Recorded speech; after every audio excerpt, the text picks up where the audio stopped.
Hi friend, नमस्कार. आणि आजच्या व्हिडिओला मी सुरुवात करते आहे. तर आज सकाळी सकाळी व्हिडिओ सुरू केलेला आहे आणि सगळं घर वगैरे आवरायचं आहे. तर आज एकादशी आहे, तर तुमच्यासोबत शक्य होईल तेवढं शेअर करण्याचा प्रयत्न करते आहे. तर चला व्हिडिओला सुरुवात करूया.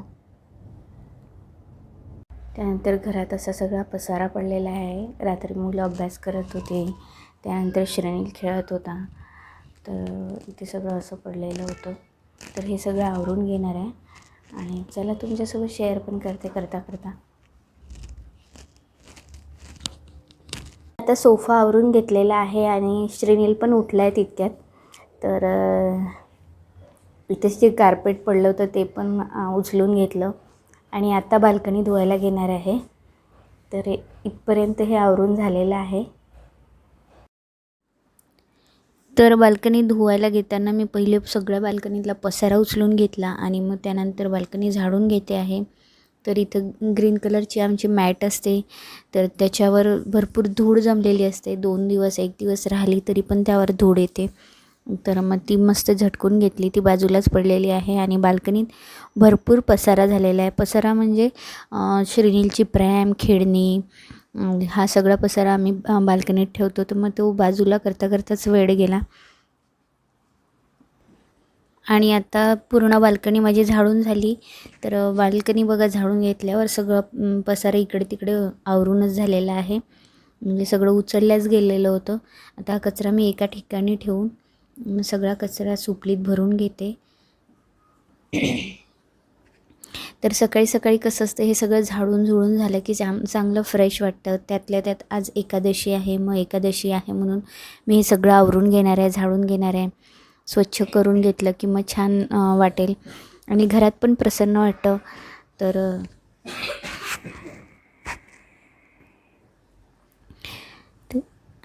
आता माझं हे झाडून झालेलं आहे. सगळं घर झाडून झालेलं आहे. सॉरी, घर म्हणते, सगळी बाल्कनी झाडून झालेली आहे आणि मी आता ती धुवायला घेते आहे.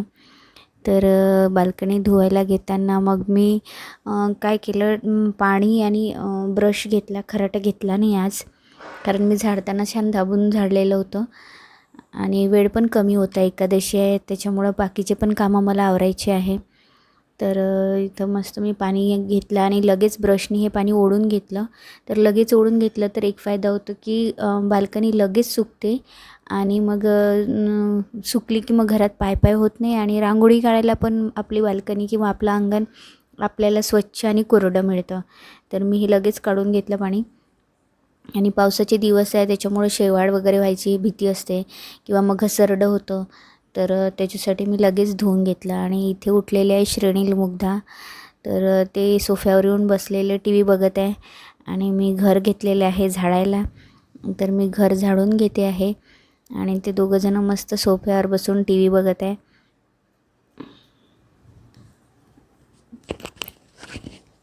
तर श्रेणीलच्या करामती चाललेल्याच आहे आणि मध्येच माझं लक्ष गेलं टी व्हीकडे. मी पण टी व्ही बघता झाडते आहे.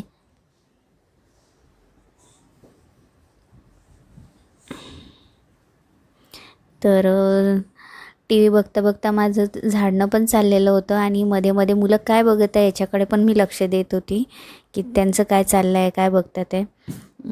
तर काहीतरी इंटरेस्टिंग असेल म्हणून पण मी बघते आहे. तर अशा प्रकारे मी पाणी तेव्हाच काढलेलं होतं, त्याच्यामुळं अंगण कोरडं झालेलं होतं.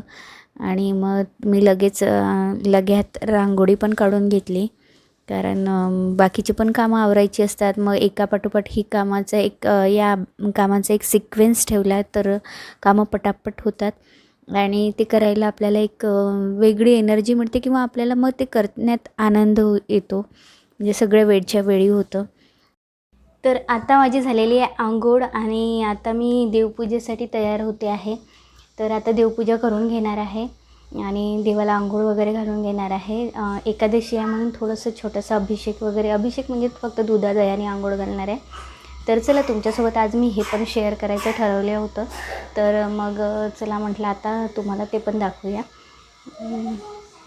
तर चला कंटिन्यू करूया. देवपूजेची तयारी करताना मी सर्वात पहिले देवाची भांडी जी होती ती धुवून घेते, चांगली घासून घेते पितांबरीने. तर हे बघा माझी भांडी घासून झालेली आहे. मी पूर्ण घासण्याचा वगैरे व्हिडिओ तुमच्यासोबत शेअर केला नाही, तर मी ते घासून घेतली. आणि आता मी देवपूजा करताना सुरुवातीला पहिले दिवा लावून घेते आहे.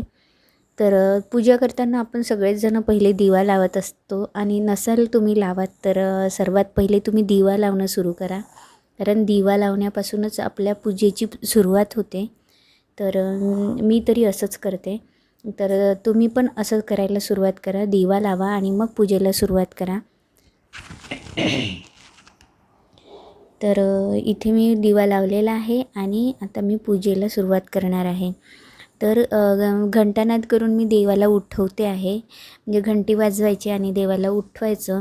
मग घंटी वाजवल्यानंतर देवाला नमस्कार करायचा, आणि मग देवाला नमस्कार केल्यानंतर मग देवाला आपल्याला ज्यात आंघोळ वगैरे घालायची आहे ते भांडं किंवा मग ते जे पण असेल तुमचं संजापात्र, किंवा तुम्ही काय म्हणत असाल, आमच्या गावाकडे आम्ही संजापात्र म्हणतो, आणि तुम्ही काय म्हणता ते मला कमेंट करून कळवा. तर मी आत्ता माझ्या गोपालाला किंवा लड्डू गोपाल, श्रीकृष्ण, बाळकृष्ण काय म्हणता तुम्ही, मी तर लड्डू गोपाल किंवा बाळकृष्ण म्हणते. तर मी माझ्या बाळकृष्णाला आता संजापात्रात घेतलेलं आहे आणि मस्त मध घेतलेला आहे आंघोळीसाठी. तर मी मगाशीच बोलले होते तुमच्याशी की मी तयारी करते पूजेची. तर मी घेतलेलं होतं मध, आणि मध मस्त माझ्या कृष्णाला लावून घेतलं. मग त्याच्यानंतर थोडीशी हळद पण लावली, आणि हे सगळं एक पंचामृत पण तुम्ही तयार करू शकता.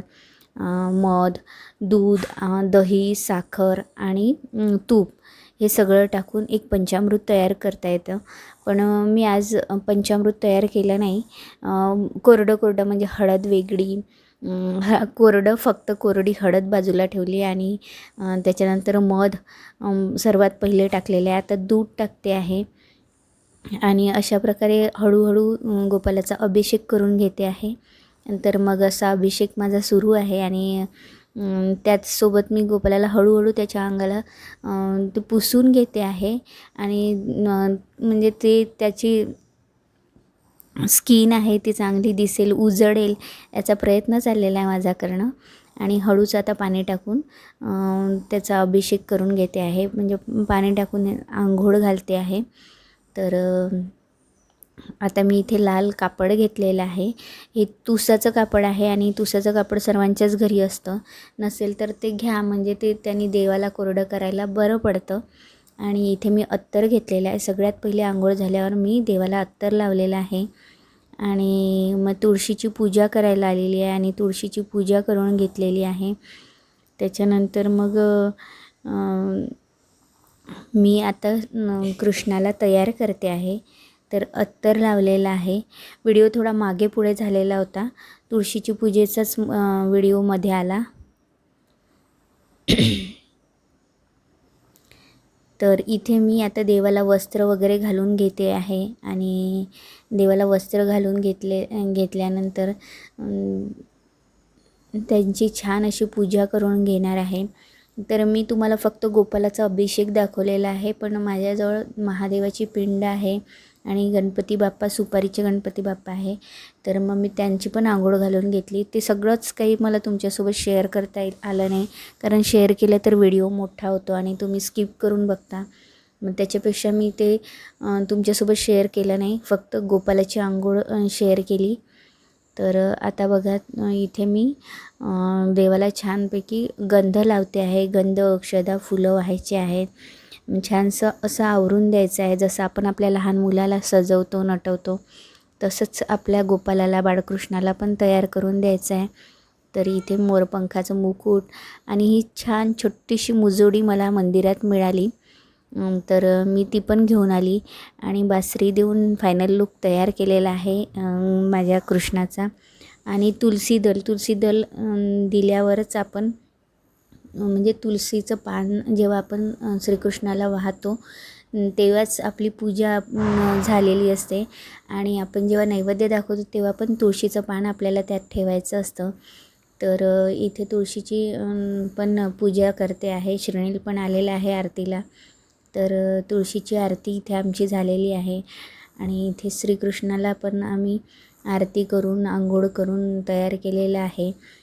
तर इथे मी घेते आहे उंबरठ्याला हळदी चंदनाचं लेपन करण्यासाठी हळद आणि चंदन घेतलेलं आहे. आणि हळद चंदनामध्ये तुम्ही गोमूत्र घेऊ शकता, त्यानंतर गुलाबजल घेऊ शकता आणि ह्या दोन्ही गोष्टी नसेल तर तुमच्या घरचं पाणी पण घेऊ शकता. तर ते सगळं मिक्स करून घ्यायचं आहे आणि त्याचं उंबरठ्यावर हळदी चंदनाचं लेपन करता येतं आणि ते करायचं आहे. तुम्हाला जेव्हा पण शक्य होईल तेव्हा किंवा मग शुक्रवारी किंवा एकादशी वगैरेला केलं तरी चालेल. आज एकादशी आहे म्हणून मग मी करते आहे. तर आता मी हळदी कुंकू वाहून उंबरठ्याची पहिले पूजा करून घेतलेली आहे. त्यानंतर अत्तर लावलेलं आहे सगळीकडे, सुगंधी असं अत्तर सगळीकडे शिंपडून घेते आहे, लावून घेते आहे. आणि आमचा चिमुकला पण माझ्यासोबत पूजेला आलेला आहे. तर इथे मी हळदी चंदनाचं लेपन उंबरठ्याला करते आहे आणि छान असतं हे असलं सगळं पूजेचं करणं आणि मला हे सगळं करायला खूप आवडतं म्हणून मग मी हे सगळं करते. तर इथे मी मस्तपैकी उंबरठ्याला सगळीकडून लावून घ्यायचं आहे. हा दगडाचा उंबरठा आहे, तर याला असं व्यवस्थित लागत नाही. जर लाकडाचं असेल तर व्यवस्थित लागतं, पण आपल्या घरी उंबरठा आहे आणि तो कशाचाही असेल तरी पण त्याची पूजा करायला पाहिजे. तर मग मी इथे माझी पूजा करून घेतलेली आहे. मग त्याला धूप दीप दाखवून ओवाळून घेतलेलं आहे. तर अशा प्रकारे इथे धूप दीप दाखवून माझी पूजा झालेली आहे आणि घरातली पण आरती व्हायची होती कृष्णाची. तर मग ती आरती सगळ्या पूजेनंतर केलेली आहे. तर अशा प्रकारे सगळं आवरून झालेलं आहे आणि मग आता मी करते शेंगदाण्याचे लाडू. उपवास आहे, मग फराळासाठी मी शेंगदाण्याचे लाडू करणार आहे. तर चला तुम्हाला आता लाडू बनवते ते दाखवते आणि पुढच्या व्हिडिओला सुरुवात करते. तर एकादशीचे लाडू, एकादशीच्या फराळासाठी लाडू इथे माझे बनवून तयार आहे आणि याचा मी देवाला भोग दाखवणार आहे, नैवेद्य दाखवणार आहे. आणि इथे माझा भोग बनलेला आहे, काही लाडू बनत आहे. तर तुम्हाला व्हिडिओ आवडला तर नक्की लाईक शेअर सबस्क्राईब करा आणि कमेंट करायला विसरू नका. तर आता मी लड्डू गोपालला लड्डूचा भोग दाखवते आहे आणि मी जसं की म्हटलं की तुळशीच्या पानाशिवाय नैवेद्य पूर्ण होत नाही. तर आता बघा मुग्धा तुळशीचं पान घेऊन येते आहे आणि ती तुळशीचं पान घ्यायला गेली. तर आज तर एकादशी आहे त्यामुळे तुळशीचं पान तर तोडायचं नाही आहे, पण तिने ते तुळशीपासून तुम्हाला आणून दाखवलेलं आहे आणि मग ते ठेवायचं आहे नैवेद्यात आणि पाणी फिरवायचं आहे. कृष्णार्पण नमस्तुते किंवा तुम्ही जे पण काही म्हणता ते म्हणायचं आहे आणि अशा प्रकारे हा नैवेद्य देवाला अर्पण करायचा आहे, नमस्कार करायचा आहे. तर अशा प्रकारे मी माझं एकादशीच्या व्रताची पूजा केली. तुम्हाला आवडली तर लाईक शेअर सबस्क्राईब नक्की करा. बाय.